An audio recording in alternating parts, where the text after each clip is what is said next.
Efésios 1, 17 e 18. Gente, esse é um texto que, assim, me lembra o meu tempo de estudo de grego, porque ele está cheio de poesia, com cara de poesia grega mesmo, sabe? Os temas, a maneira como ele fala, mas tem uma coisa que a gente sabe, que a Bíblia, ela não erra. Então, quando ela usa expressões poéticas, ela também tem uma verdade para compartilhar com a gente. E esse é um texto muito lindo, e eu gosto muito de estar aqui de manhã. Isso foi uma prática para mim de estar cultuando a Deus de manhã à noite, assim, durante quase que a vida inteira. Então é muito gostoso estar aqui nesse espaço, muito bom estar com vocês nessa manhã, um privilégio, uma alegria. Efésios 1, 17 e 18 diz assim: para que o Deus de nosso Senhor Jesus Cristo, o Pai da glória, vos conceda espírito de sabedoria e de revelação no pleno conhecimento dele, iluminados os olhos do vosso coração, para que vocês saibam qual é a esperança do seu chamamento, qual a riqueza da glória da sua herança nos santos. Esse é o tipo do texto que em 2 versos ele está falando tanta coisa, que eu fico pensando se para o nosso propósito da manhã a gente consegue abordar, mas a gente vai junto pensar nisso. Tema, eu só substantivei o que ele está falando: iluminados os olhos do vosso coração, para que vocês conheçam qual é a esperança. Eu queria compartilhar com vocês sobre os olhos da esperança. A gente não tem os olhos da esperança sempre. Às vezes a gente vai num lugar, a gente bate o olho e fala: ih, mano, aqui o bicho está pegando, né?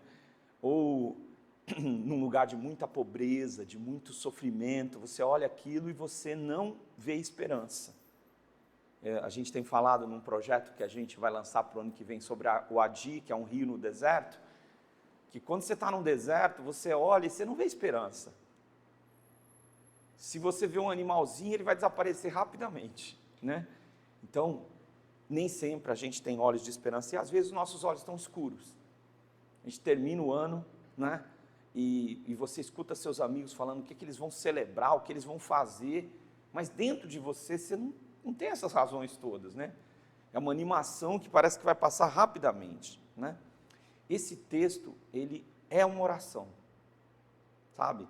Eu peço a Deus, ele vai dizendo que vocês possam experimentar isso, para que vocês possam ter os olhos da esperança, que vocês consigam ser tomados por essa esperança que vem de Deus. Em primeiro lugar, ele diz que iluminados os olhos no nosso coração. E aí é uma coisa maluca, ele diz que o seu coração tem olhos. E você vai lá, como assim? Por que o coração, né? Na Bíblia, a gente cantou, viu, gente? Agora, só para lembrar, eu estava dando uma olhada ali, a gente cantou o Salmo 48, tá? Grande é o Senhor, é um salmo bíblico, Salmo 48. A igreja primitiva, ela só cantava os salmos, entendeu? Era bem parecida com a igreja judaica, ela só tinha os salmos. Então, durante a história da música cristã brasileira, muitos dos salmos foram musicados também para MPB, né? Para esse nosso estilo. Começou tudo assim, depois é que o processo criativo também aconteceu, mas é muito gostoso a gente cantar os salmos. Por que o coração? Porque o texto fala: iluminados os olhos do vosso coração. Coração na Bíblia, assim como a versão hebraica, é a fonte de toda a nossa vontade, é a fonte da nossa devoção, é como se esse órgão personificasse tudo que nós somos, a vida mais interior, mais profunda, né? Às vezes a expressão hebraica é o âmago, né, do seu interior, as entranhas, né? É meio que isso, o mais profundo de que você é. Então ele diz, é ali que precisa que os seus olhos vejam. Vejam o quê? Existe um mundo espiritual que não bate com o nosso mundo. Assim, sabe uma coisa que eu vim orando aqui no caminho? O que Deus vê da minha vida? O que Deus planeja da sua vida? Talvez Ele veja uma coisa totalmente diferente do que você está vendo. Você está fazendo orações, está pedindo ajuda, mas Ele fala assim, pois é, mas eu queria mostrar para você uma outra coisa, você não está vendo. Aí você fala, pô, mas eu estou pedindo, então, mas você não está vendo. Porque o mundo espiritual é uma outra realidade. Você que está acompanhando nesse tempo que chama hoje aí, na internet, é isso. Não é o mundo onde Deus vive, o mundo espiritual é o que muda tudo, sabe? E a gente entende que do mundo onde Deus vive, o universo foi criado pela palavra dele, né? Então, mas é muito difícil o nosso coração enxergar quando a gente está se afogando numa tragédia, quando a gente tem uma dor, um desamparo, quando a esperança que a gente tinha morreu. Não, tinha uma esperança esse ano, mas morreu. Morreu ou está agonizante, né? Então o texto diz que precisa surgir um novo ânimo, precisa surgir um novo espírito, né? E aí ele começa a colocar qual é o espírito que precisa acontecer dentro de você, e eu preciso voltar para o texto, porque o texto tem tanta riqueza que a gente tem que ir devagar. Ele diz o seguinte: a fim de que o Deus de nosso Senhor Jesus Cristo, Pai da glória, vos conceda espírito de duas coisas, sabedoria, e depois ele diz espírito de revelação. Então, o que o nosso coração precisa ter para ele enxergar? O que a nossa alma precisa ter para enxergar? Primeiro, sabedoria, tá? O que é a sabedoria, segundo a Bíblia? Respeitar a Deus. E assim, eu vou ser franco para você, Deus discorda de você, com todo respeito, de cada 10 opiniões suas, 9, Deus não pensa como você. Mas por que ele não pensa? Porque por mais que você seja uma seguidora, um seguidor de Jesus, o que acontece?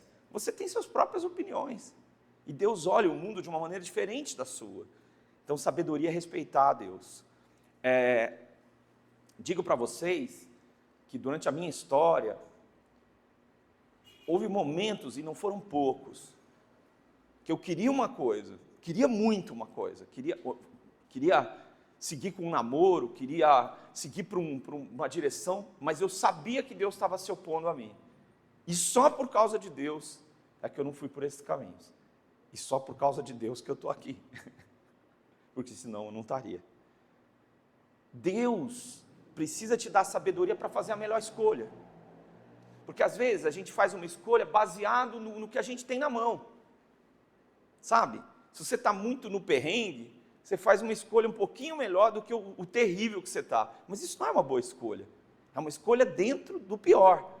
E Deus não pensa dentro do pior. Então, Deus vai te dar sabedoria para você fazer a melhor escolha. Só que quando você faz a melhor escolha, porque você respeita a Deus, não quer dizer que você sente que está fazendo a melhor escolha. Às vezes você fala, não, perdi.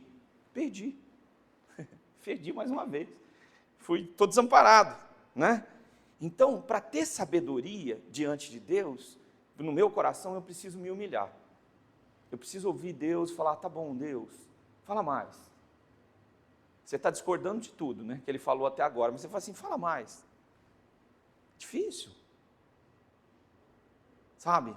Você está fazendo uma coisa toda errada e quer que Deus te aplaude, e ele diz assim, não estou gostando. E se você falar, fala mais, ele fala, não estou gostando nada. Está muito ruim. Assim você vai se matar. O que você está fazendo? Então, é preciso, veja, para ter um espírito de sabedoria, eu preciso respeitar a Deus, porque o temor do Senhor é o princípio da sabedoria. Então, e o que é respeitar? Respeitar, o Senhor falou, está falado. Meu filho está na adolescência, começo da adolescência, e eu já venho me preparando desde a infância, no momento em que ele vai discordar de tudo de mim. Ainda não chegou, mas vai chegar. Não, isso não é bonito, não é? Eu não tenho esse problema hoje, mas eu fico me preparando, né? Nós, muitas vezes, na vida espiritual, a gente saiu da infância e está na adolescência. Deus fala com a gente e a gente diz, não. Hoje a mensagem não foi muito boa. Não gostei da leitura hoje. Então eu preciso ter espírito de sabedoria para respeitar a Deus, para fazer a melhor escolha e para me humilhar e dizer, tá bom, Deus, me explica melhor, por favor. Tá? Pelo menos essa humildade de dizer assim, Deus, me explica melhor. Lembra?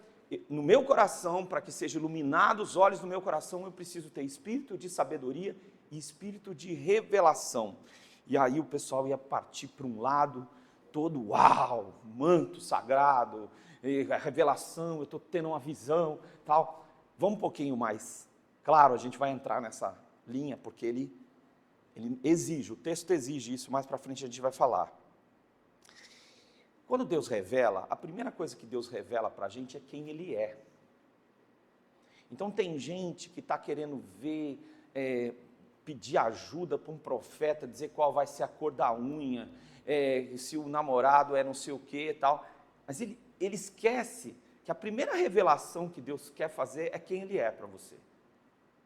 A Bíblia foi escrita para nos revelar quem Deus é, o caráter de Deus.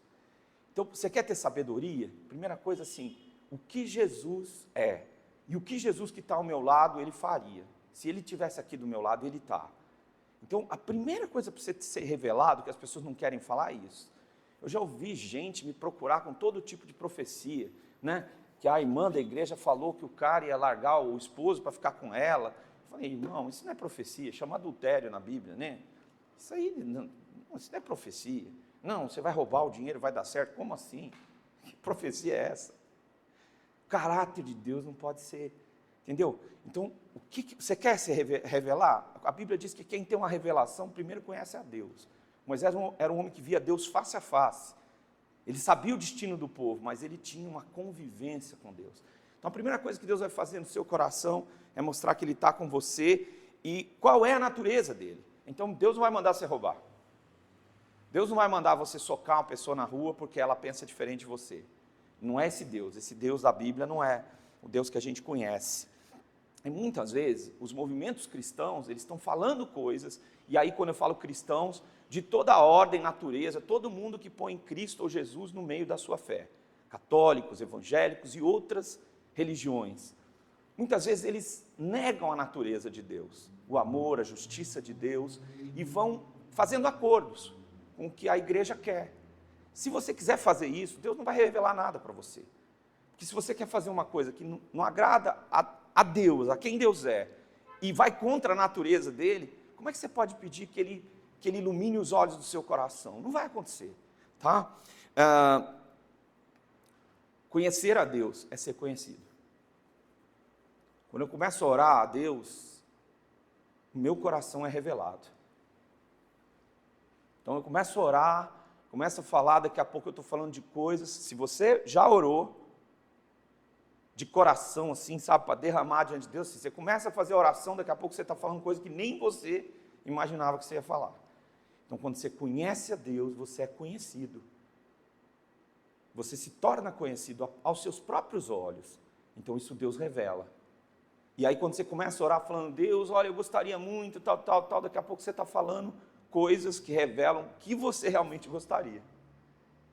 E você descobre que, de repente, o que você gostaria não é o que Deus gosta. Então, é aí que Deus vai trabalhar. Agora, para responder a pergunta, iluminados, os olhos no nosso coração, por que os olhos no coração? O coração é a sede da vontade na Bíblia e dos nossos sentimentos. Apesar de Deus estar fazendo uma obra nova em quem se entregou a Ele, é dentro de você que você precisa enxergar. Quando você vai a uma terapia, a um bom terapeuta, você começa contando seus problemas e às vezes nas primeiras frases suas você já contou seu problema para o terapeuta. Mas você vai levar anos para você entender que o que você falou, não foi ele que falou, o que você falou significa tal coisa, tá? Porque veio de dentro, veio da sua alma. Então a boca fala do que está cheio o coração.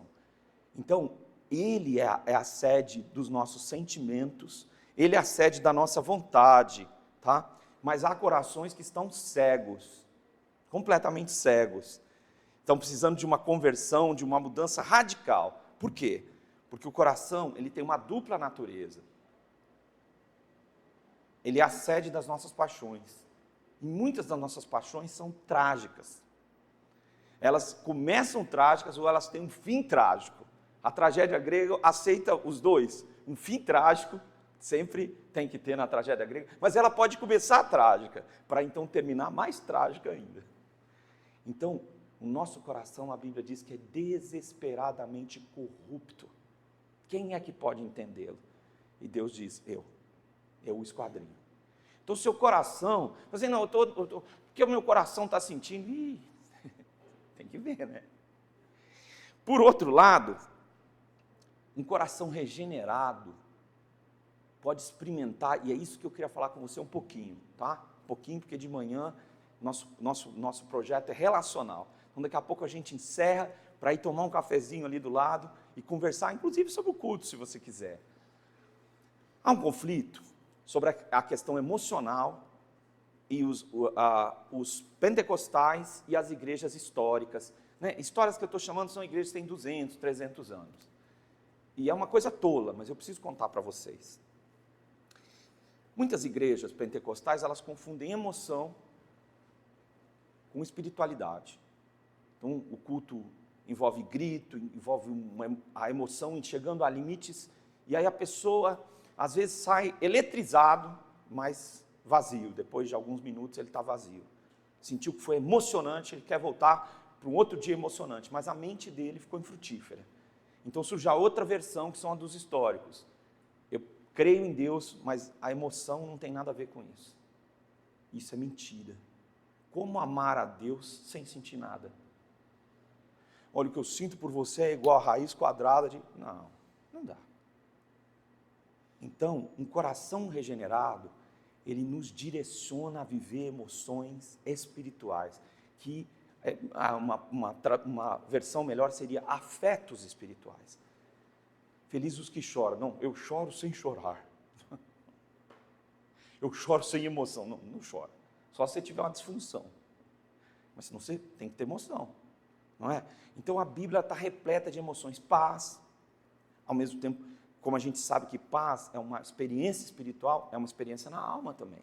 Alegria, são frutos do Espírito. Fruto do Espírito. Paz, alegria.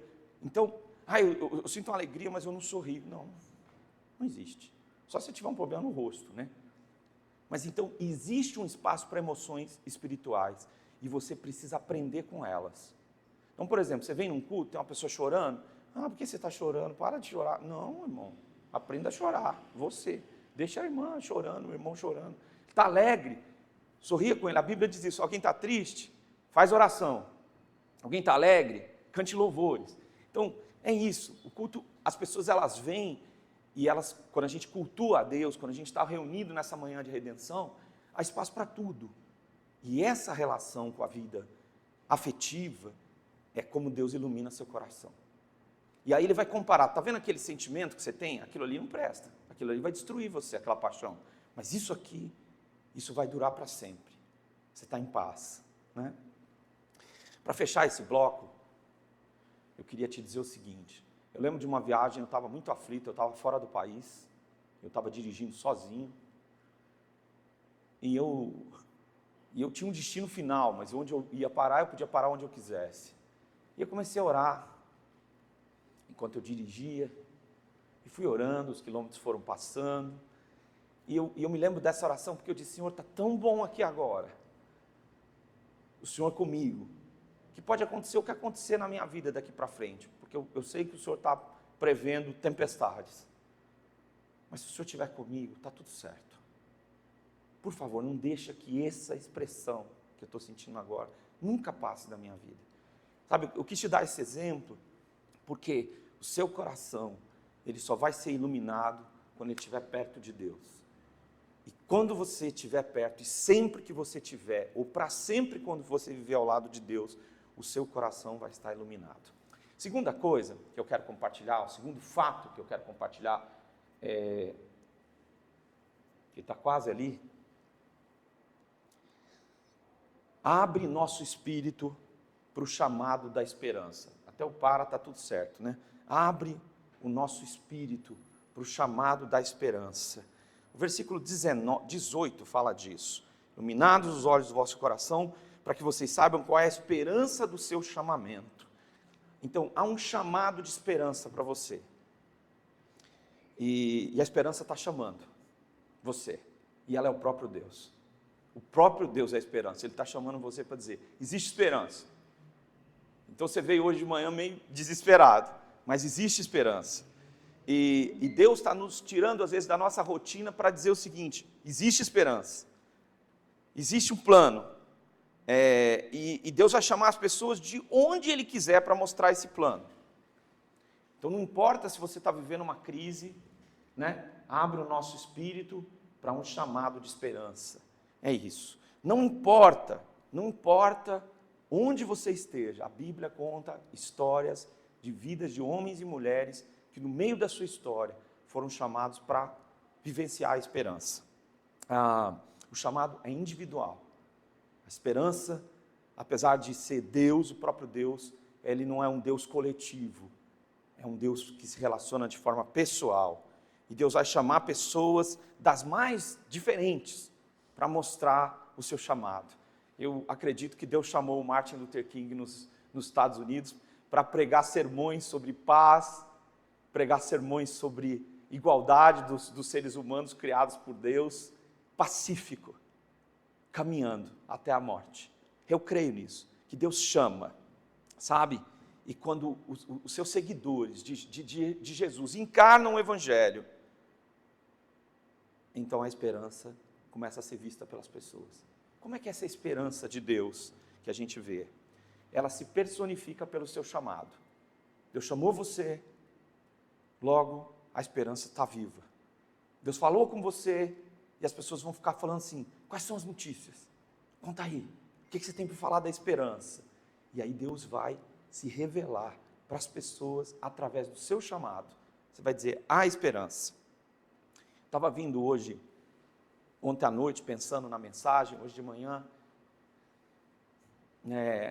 eu vivi 8 anos na periferia de São Paulo, como pastor lá.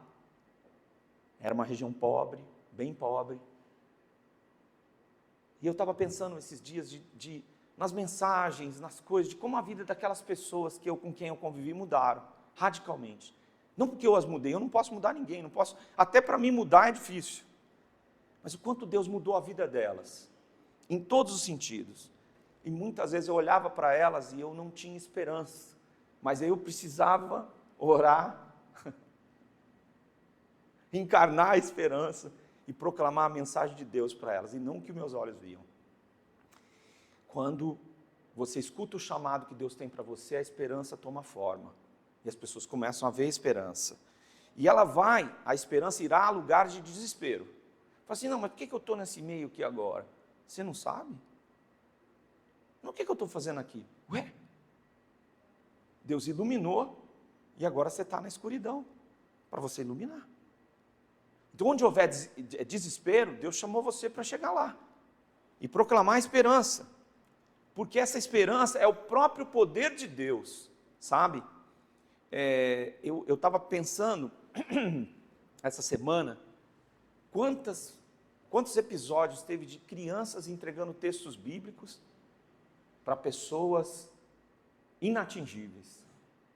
Não dá para, a gente não tem isso catalogado. A gente sabe que Agostinho recebeu um texto bíblico, que o justo viverá pela fé, e aquilo mudou a vida dele. Ele ainda descreve, toma e lê. A criança deu essa ordem para ele. E ele era um homem erudito, uma pessoa conhecedora da retórica, da filosofia, mas aquele texto penetrou a alma de Agostinho e apesar da mãe dele ser uma pessoa temente a Deus, foi aquele o momento da entrega dele ao ar livre. Então eu quero te dizer que a esperança é o próprio poder de Deus, através de um sorriso de uma criança ou de você sorrindo para uma criança que está pedindo ajuda para a mãe ou para uma indústria, que está por trás da criança que está pedindo no semáforo, mas ela continua sendo uma criança. Uma palavra sua pode mudar a vida dela. Eu tenho história de gente, de morador de rua, que foi transformado, porque alguém falou algo para ele e aquela palavra ele não conseguiu mais se soltar daquela palavra, porque a esperança é o próprio poder de Deus. Tá? E o que é que ela faz? O que a gente pode falar hoje é que ela nos enriquece com a glória de Deus. A esperança, ela é uma manifestação da glória de Deus. E é o que a gente vai poder falar sobre isso. Veja bem, deixa eu voltar, o texto é tão complexo, e eu já abri mão de falar algumas coisas para vocês hoje de manhã, porque a gente, iluminados os olhos do vosso coração, para que vocês compreendam qual é o chamamento da esperança e qual a riqueza da glória da sua herança nos santos. Então, só quero falar uma coisa, que quando você entrega a sua vida a Deus, Deus o chamou, o escolheu para ser dele. É Deus que separa você, não é você que se separa para Deus. E aí eu queria te falar sobre essa glória da qual a gente está falando, tá? Quando você está com o seu coração trabalhado, como a gente falou de manhã, então a glória de Deus, ela começa a se manifestar. O que é a glória de Deus? É um relacionamento com as perfeições divinas. Por que eu estou usando a expressão que não é minha, mas é da teologia, de um dos teólogos que eu sou fã? Por que perfeições? Porque Deus, Ele, no seu caráter, você só pode pôr no plural. Não é uma perfeição. Se olhar como um todo, é a perfeição. Mas se você olhar o amor dEle, é uma das perfeições dEle, a justiça dEle é uma das perfeições. Então, a glória de Deus é você ver a perfeição de Deus. Tá? Quando a gente olha para a natureza e vê uma coisa criada, a gente fala, que coisa perfeita, né? Essa coisa perfeita a gente ainda pode destruir, mas as perfeições divinas não, elas são intocáveis. O mal, o erro, não pode fazer nada contra ela. Quando você se aproxima da glória de Deus, da riqueza da glória de Deus, isso com o seu coração, a glória de Deus começa a mudar você miraculosamente. Você vê a glória de Deus, você não quer mais. Você está entendendo? Você vê aquela planta maravilhosa, e aí você vê aquela seca lá na sua casa, você fala, pô, não quero aquela seca mais, quero aquela maravilhosa. A glória de Deus, ela vai mudando quem a gente é, e você fala, não quero mais ser assim. E de tanto você recusar viver uma vida pequena, mesquinha, a glória de Deus começa a mudar você miraculosamente. Mas a glória de Deus também destrói. Sabe? Você tem um ácido lá na sua casa e você quer regar a planta com ácido, não vai dar. Pode regar, aquilo vai morrer. Então, tudo que em nós não combina com a glória de Deus, se você foi separada para Ele, vai morrer. A glória de Deus vai matar isso aí. Não vai ter jeito. Por quê? Porque ela vai nos conduzir à luz que a gente viu no texto inteiro. Vai iluminar você. Nunca vai escurecer. E a glória de Deus dá sentido para a vida, tá? E a gente vai seguir nesse sentido da vida, porque a glória de Deus é rica. Então Deus vai falar, isso que eu quero para você, tá? E aí o texto fala de uma coisa muito interessante, que é a última coisa que eu quero compartilhar com vocês nessa manhã. Vocês são herdeiros de Deus, herdeiras de Deus. Depois de tudo isso, olha cada palavra dessa aqui, os santos, a gente não teve muito tempo de falar hoje de manhã, mas herdeiro. Herdeiro significa que Deus preparou para você todas as coisas, mas a primeira coisa que Ele quer compartilhar com você é o seu caráter. Quem Ele é, quem é você, como Ele te ama, como Ele quer você perto. Se a bússola da sua alma, do seu coração, estiver iluminada, você vai chegar no destino. Se ela estiver escura, não importa o que aconteça fora, você nunca vai chegar ao destino. Gente, queria compartilhar hoje, nessa manhã, que vocês são portadores da esperança. Que vocês são a esperança para muita gente, mesmo que vocês não saibam. E às vezes a gente fica cansado, sabe? E diz assim, só eu sei, né? Como diz o poeta da música popular brasileira, o que é ter que dar e não ter para dar. Então você fala assim, pô, eu não consigo fazer nada. Não, você não consegue, mas você é portador da esperança. E Deus pode. E hoje você está desesperado, falo para você que está na internet, se você que acha que a sua esperança falhou mesmo, que os olhos da esperança alcancem você, que você possa olhar para a sua vida, para a sua história, para os seus sonhos e voltar a ver que a glória de Deus está ao seu redor, que Deus está com você, que você é herdeiro de Deus, herdeira de Deus. Bom, queria convidar você para ficar de pé.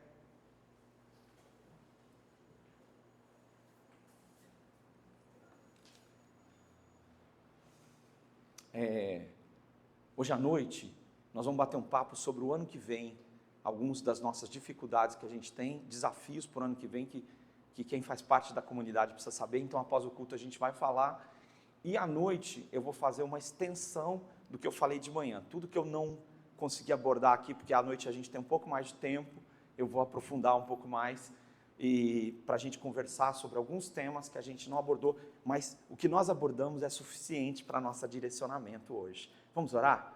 Senhor, que a Tua esperança tome nossa vida, tome nossos olhos, tome nosso coração, tome quem nós somos, que a Tua glória seja vista por nós e mude quem nós somos, Pai, porque hoje nós entregamos a nossa vida ao Senhor mais uma vez, nosso destino é Teu, nossa vida é Tua, nossa alma é Tua, nossos sonhos são Teus, quem nós somos, te pertence, Senhor, bendito seja o Teu nome.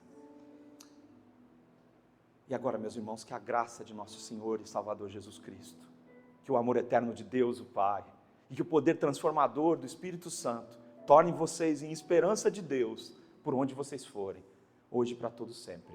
Amém.